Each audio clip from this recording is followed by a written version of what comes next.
Gabriel Mokia est avec nous sur ce plateau.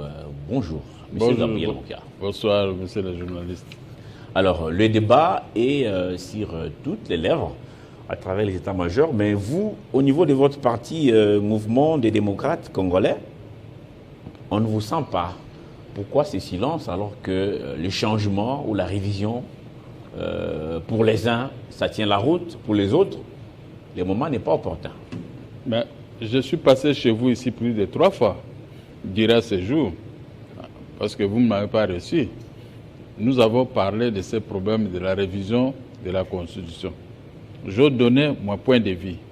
C'était un point de vue général et tout le monde a accepté cela. C'est quel point de vue? Le point de vue sur la révision. La révision constitutionnelle est constitutionnelle. Donc, vous ne pouvez pas interdire à quelqu'un de manger. Tout le monde a droit de manger. Mais quand les autres mangent, vous interdisez aux autres, donc ça ne va pas. Cette constitution a été déjà révisée. Mais pourquoi maintenant le tour du président Félix, les gens refusent qu'il ne puisse pas réviser les articles qui fâchent? Ça, c'est injuste. Mais la crainte des anti-révisions ou anti-changements, c'est surtout les déverrouillages du D120. Est-ce que Félix vous a dit qu'il va déverrouiller cet article? Vous imaginez des choses. Il y a des articles qu'on peut changer dans la Constitution, ça pour autant toucher à l'article mère. Nous attendons. Il a dit qu'il va réunir l'intelligence de notre pays. Les intelligents vont venir raisonner comment ils vont faire. Mais vous entrez déjà, vous anticipez déjà, vous êtes à leur tête. Mais ça, ce n'est pas du tout sérieux. Mais, quand quelqu'un vous l'avait donné un mandat, il veut poser un acte. Oh non, non, non, il veut poser tel acte. Vous criez. Mais pourquoi vous l'avez donné le mandat? Mais cette constitution donne les conditions avec lesquelles on peut arriver à un changement ou à la révision.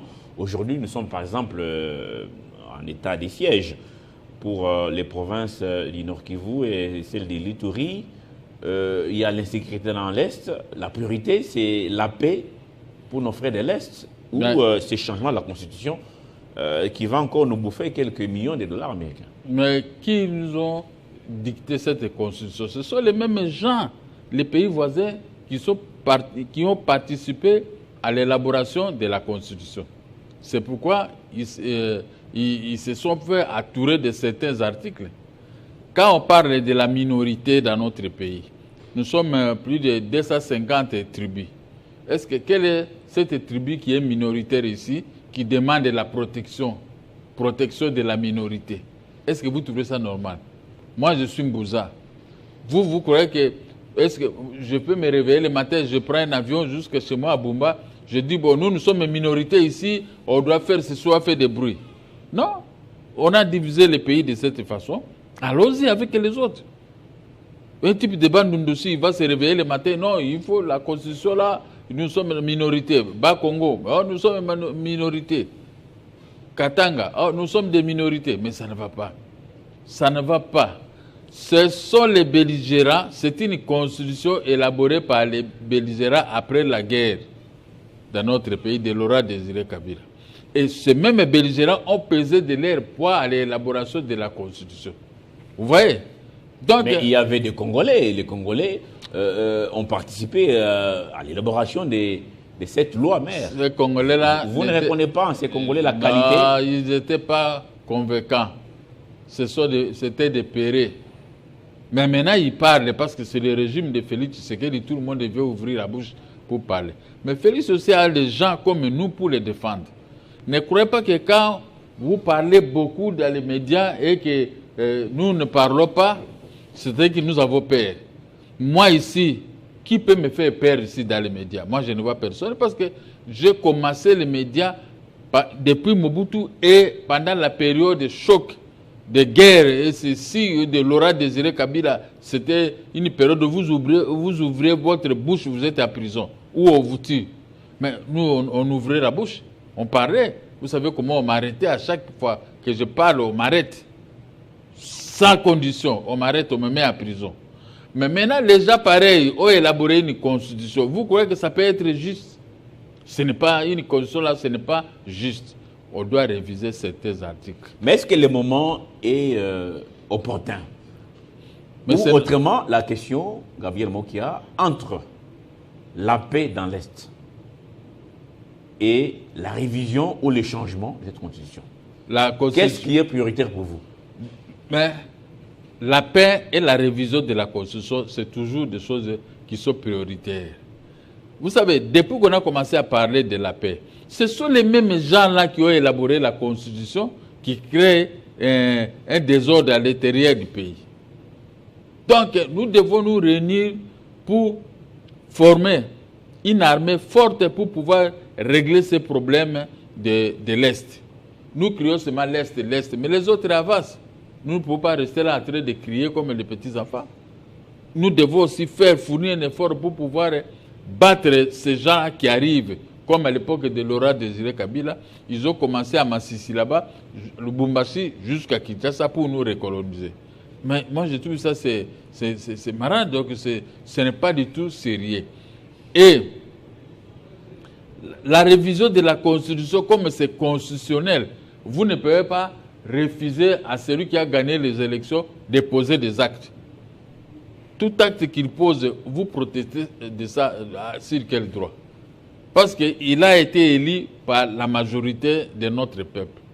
Et notre peuple lui a donné... Je trouve que cette route n'est pas bonne. Nous devons faire une autre route. Laissez-le faire.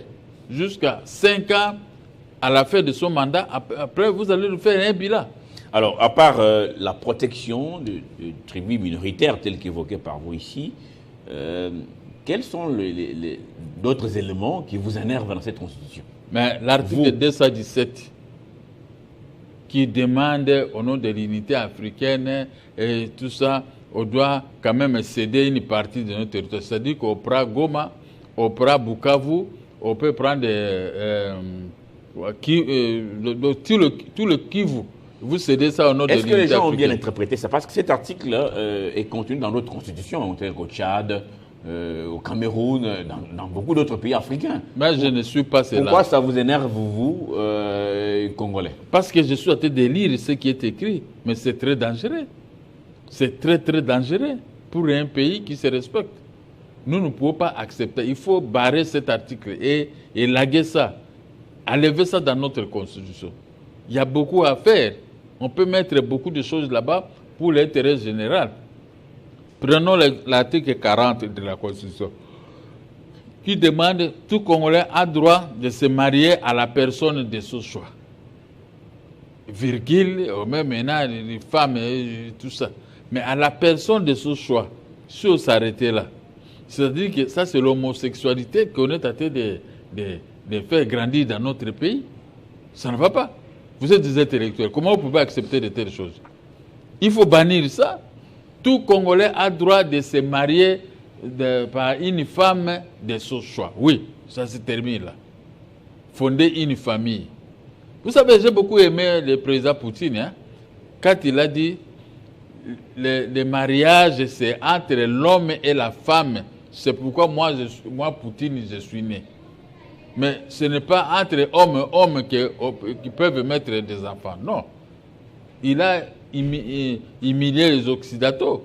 Mais vous êtes sans ignorer que ceux qui sont derrière toutes ces pratiques que vous condamnez, je suis d'ailleurs de votre avis, que vous condamnez, ce sont les mêmes personnes qui viennent vous financer à travers la Banque mondiale, les FMI et vous, les Lions Sacrés, parce qu'apparemment vous êtes des Lions Sacrés, en vous entendant parler, vous avez toujours cette main tendue, Kinshasa, toujours la main tendue vers ces institutions. Et si ça devient des conditions avant l'octroi d'un quelconque don au pays, qu'est-ce que vous allez faire, Gabriel Mokia? Est-ce que vos enfants vont accepter de telles pratiques?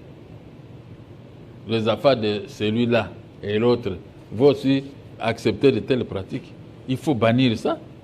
Ce n'est pas parce que l'autre fait ça à cause d'une enveloppe qu'on veut remettre à la République démocratique du Congo. Il faut tout accepter. Mais si chez nous, il n'y a pas d'argent. Quand on parle des pays riches d'Afrique, on cite la première, la République démocratique du Congo. Mais nous, on ne peut pas seulement à écouter cela comme une chanson. Les pays riches. Mais nous ne voyons pas la richesse. Quand on parle de la ville la plus sale ici en Afrique, c'est Kinshasa. Mais à qui la faute alors? À la faute ça, c'est aussi lié à la Constitution. Mais à la faute de ceux qui nous gouvernent. C'est vous qui avez élu ces gens-là. Vous ne pouvez pas élire les gens qui sont incompétents, comme les gouverneurs. Ils vous racontent des choses. Mais on dirait que lui ne se promène pas dans la vie de Kinshasa. Moi, je ne peux pas imaginer. Comment expliquer que la route, pour prendre telle route et arriver à tel endroit, c'est trop noir. Et quand il pleut, impraticable. Moi, j'habite ici au centre-ville. Tout le monde ici respecte ville. Mais moi, je ne vois pas la ville ici à Kinshasa. Si vous allez à Johannesburg, vous allez voir la ville. Vous quittez la cité, vous allez voir la ville. Vous allez à d'autres provinces de l'Afrique du Sud, vous verrez les villes. Mais ici, c'est nous à Kinshasa, quelle ville? D'ailleurs, votre télévision est bien située ici au centre-ville. Qu'est-ce qu'il y a ici? Moi, j'habite ici depuis 1973 que je suis ici en ville. Tous mes amis, ils sont décédés, ils sont partis en Europe et tout ça. Les derniers amis qui étaient restés, c'était votre collègue Mgongoluo. C'est mon ami d'enfance, on a grandi ensemble. On entrait de cinéma, Cinérac, Ciné Paladjoum, ensemble. On jouait ici. Est-ce qu'aujourd'hui encore nos enfants peuvent aller jouer dans le cinéma? Il n'y a rien. Mais je me demande seulement pourquoi c'est important, cette quantité de voitures qui entrent ici au centre-ville. Pour chercher quoi?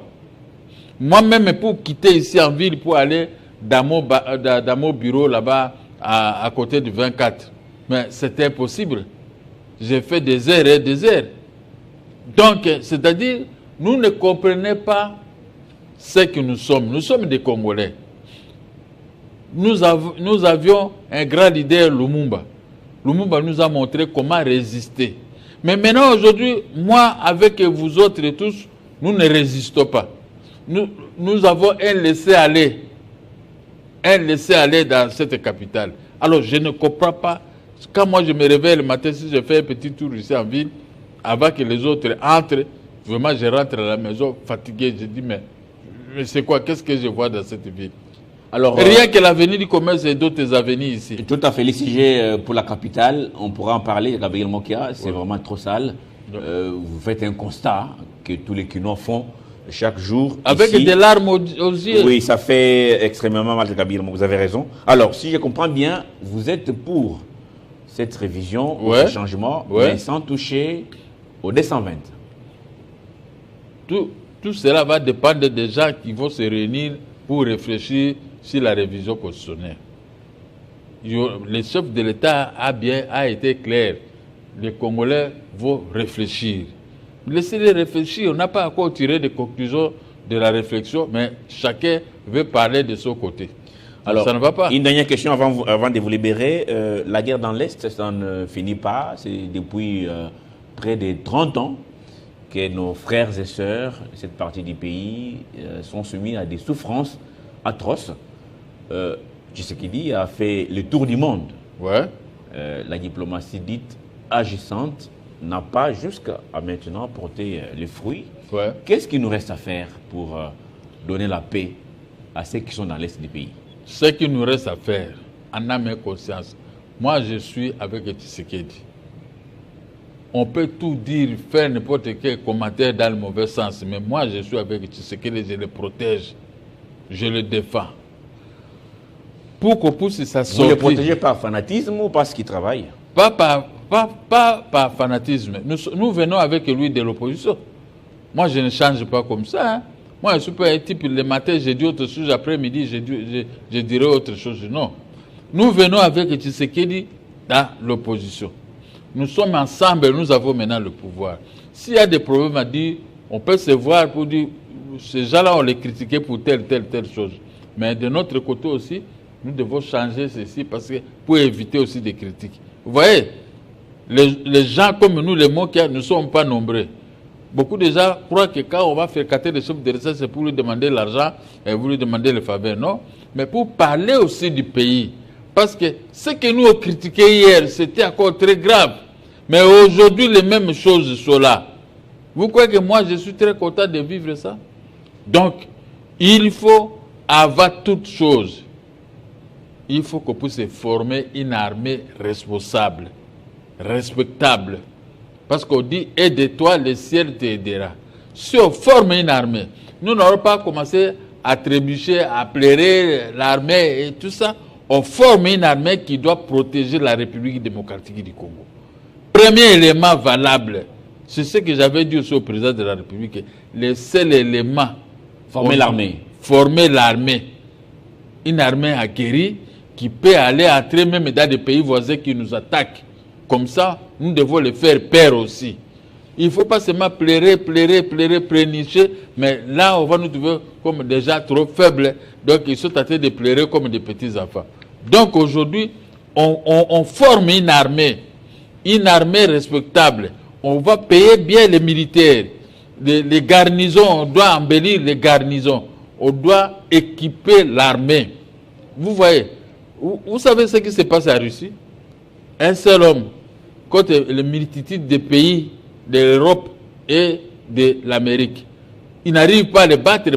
Pourquoi? Parce qu'il a une armée aguerrie. C'est ce que moi j'ai fait ici. Alors, est-ce qu'il faut changer... Si moi, j'avais un poste de responsabilité à cette matière, vous aurez dû attendre. De manière pratique, est-ce qu'il faut changer le commandement militaire dans l'Est? Avant de changer même le commandement militaire, formons d'abord l'armée. Formons l'armée et la population congolaise doit payer des taxes à tous les niveaux. On doit emmagasiner l'argent pour commencer à payer tous ces militaires-là. Parce qu'on dit, nous avons des richesses. Nous avons des richesses. Ces richesses-là, toujours, on fait ça comme des chantages seulement, mais on ne voit pas les palpables. L'État congolais est capable de payer des dettes. Incapable de payer les dettes de sa population. On vous donne encore de l'argent? Tout le monde, il n'y a pas que moi, il y a beaucoup de gens. Oui, on doit l'argent, mais on ne bouge pas. Mais ça... On vous donne combien déjà? Je ne sais pas, c'est beaucoup. C'est beaucoup. C'est beaucoup quand même. Pour un homme qui a travaillé sur l'OTAN, c'est bien pour vivre avec ça dans la vie. Mais il faut créer des richesses. Comme ça, ça va vous protéger, vous les journalistes, ça va protéger les hommes d'affaires et ça va protéger les hommes politiques et les militaires. Mais si nous ne protégeons pas nos militaires avec nos richesses, nous allons commencer à prier. Quand vous me recevez ici, M. Mouga, qu'est-ce que vous passez de l'Est du pays? Vous savez que ça, c'est une question qui énerve, qui fait mal au cœur. Quand tu parles de l'Est du pays, moi, je résume ça directement de tout ce qui se passe. Parce que j'ai des militaires de ce côté-là. Les élus de l'Est que j'ai reçus ici, des élus, des notables, tout le monde parle d'une seule voix et pense qu'il faut lever l'état des sièges parce que la situation s'est empirée qu'avant l'état des sièges. Qu'est-ce que vous dites? Ce n'est pas le problème de l'état des sièges. Le président de la République a instauré ce système pour pouvoir protéger la population de certains contrées de la République. Ces députés-là, ils sont en connivence avec les Rwandais. Mais ça, il faut le prouver. Comment on peut le prouver? Comment Mbosso, à l'époque de Mbosso, vous savez ce qu'il disait? Pourquoi il ne le contredisaient pas? Ils étaient toujours calmes quand ils disaient, collègues, ou vous êtes des députés, ou vous voulez être dans la rébellion. Quittez la députation, allez, rentrez chez vous dans la rébellion. Pourquoi il dit ça? Un président de l'Assemblée nationale, parce qu'il savait déjà ce que faisaient les autres, ce que font les autres. Donc, au même moment, moi aussi, j'ai dit, si c'est moi qui avait la direction des opérations de l'armée, ministère de la Défense, vous aurez dû attendre quelque chose dans notre pays. Merci beaucoup. Donc, je vous dis des choses vraies. Merci beaucoup, Gabriel. Je ne bois pas, je ne fume pas depuis ma naissance, mais je vois ce qui se passe. Nous allons disparaître. On va laisser ces pays, mais entre les mains de qui? Des fainéants. Merci beaucoup pour votre appel à la prise de conscience nationale, Gabriel Mokia. Je vous dis en tout cas merci. Je pourrais vous avoir prochainement pour d'autres sujets, notamment Kinshasa, qui est d'ailleurs trop sale. Ouais. Merci beaucoup d'être passé. Merci beaucoup.